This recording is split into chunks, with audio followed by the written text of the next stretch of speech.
Dito sa Juan 8:40, sino ang nagsabi na si Kristo ay tao? So basahin muna natin yun ang tanong niya eh.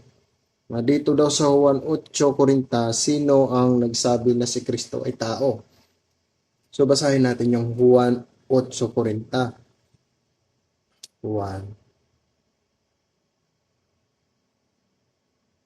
8:40. Mahaba to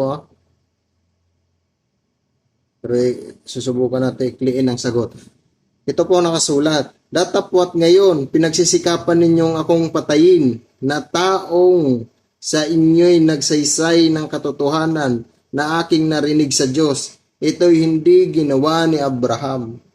Ang tanong, sino ang nagsasabi na si Kristo ay tao? Si Kristo ang nagsabi. Dahil sa panahong yon, si Kristo ay nagkakatawang tao na. Tao ang katawan, ang sa loob ng katawan, yung espiritu. Espiritu ng Diyos.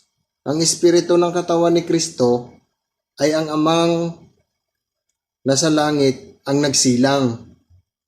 Yun.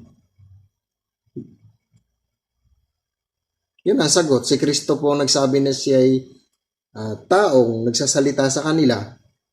Pero hindi porkit nagsasalita siya. Dahil sa time na yon, tao talaga si Kristo. Nagkatawang tao siya dito sa lupa eh.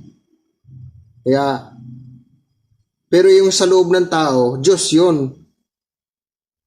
Ipinanganak po yun ng amang makapangyarihan sa langit, yung makapangyarihan sa lahat. Yung nasa loob ng taong si Jesu Kristo. Nandito na lang. Bye-bye.